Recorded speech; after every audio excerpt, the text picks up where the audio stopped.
Today we're going to go over tips to help you survive an active shooter.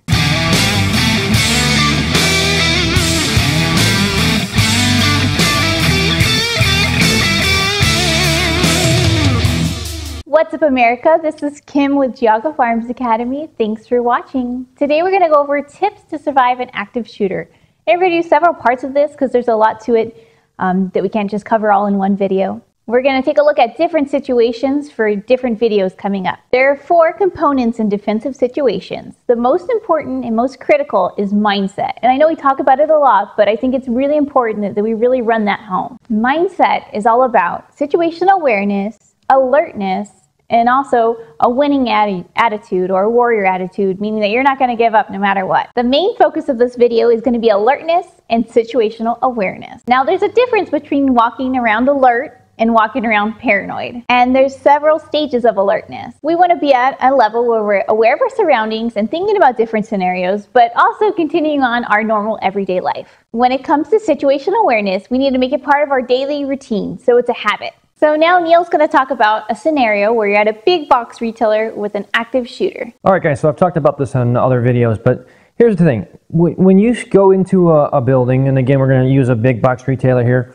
as an example, going off of what Kim said, I want you to start paying attention to your surroundings, but I want you to do it in a way that it just becomes a habit and it's natural. So immediately, I want you to start paying attention to emergency exits. This is going to be critical, especially in an active shooter scenario. Now, this video is going to be based on survival of that situation. I'm not talking about if you want to get involved and try to take the shooter out, that's a different scenario. I'm just talking about how to escape this situation, okay? And if you want, we can go down the realm of tactics and what we could do to potentially neutralize a threat. Obviously, I hope that everyone carries a gun would take that approach, but I want to give this for everyone that can apply this in their scenario to survive, and especially your family members as well. So when we're in the about our daily day, we're going to be looking for these emergency exits, and it's as simple as I'm going to go buy this bag of Doritos and I notice that there is an exit there. It doesn't have to be this huge day-altering deal. It's just a little mental note. It's absolutely free and only takes fractions of a second to do this, but it could make a huge difference in whether you go home at night or not. We've already talked about how emergency exits typically are going to have fire extinguishers and how important having a fire extinguisher as a improvised weapon can be. And if you haven't, I've already done a video on that, but we can always talk more about that in the series. But now let's look at this on the whiteboard. We'll do a little diagram here and put things in perspective. All right, so let's just say this is a big box store, Target, Walmart, whatever the case is. We have our main entry point here, okay? And then that's going to be some form of a checkout area of some sort, right? This doesn't have to obviously be exacting. But when we're in the store now, we're looking for where are the emergency exits going to be located, okay? Now, this is going to be a critical point because not only do we want to know where these emergency exits are before something happens, but now I also want to keep in mind where are all the people going to be, okay? In other words, this is the checkout area, right? And let's just say that there is, it's a busy day and there's 60 people here, okay? Think about this. An active shooter, okay, Mr. Bad Guy here, where is active shooter going to want to go towards? Well, they obviously want to do the most amount of damage in the smallest amount of time because they're sicko scumbags. So they're going to be shooting at this crowded area, this crowd of people. Now, we've all seen the videos of Black Friday when people are selling or saving a few dollars on items and people get trampled, all this crazy nonsense. I mean, that's unfortunately, people in a group are dangerous in that sense.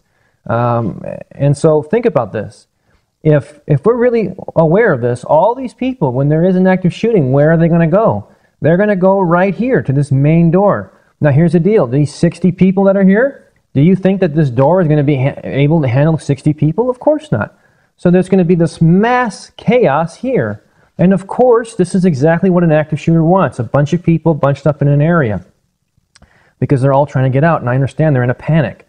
So you, on the other hand, since you're paying attention to these exit points beforehand, immediately when things start to go bad here, in order to escape, rather than trying to run into this mass chaos and obviously right into the line of fire, we want to go the other way to where we notice the emergency exits are, okay? And again, this takes a few seconds of mental note of where these places are so that we can increase our survivability.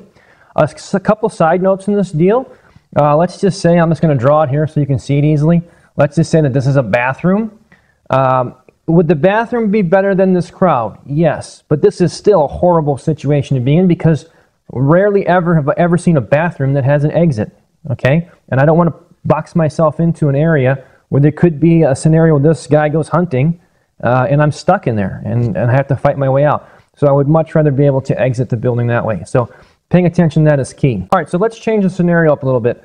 Obviously, in that case, I was already outside the crowd, but you may be here. This might be you right here, okay? Now remember, let's say that this is a crowd of people. Everybody's in line. We've all been in busy stores and that.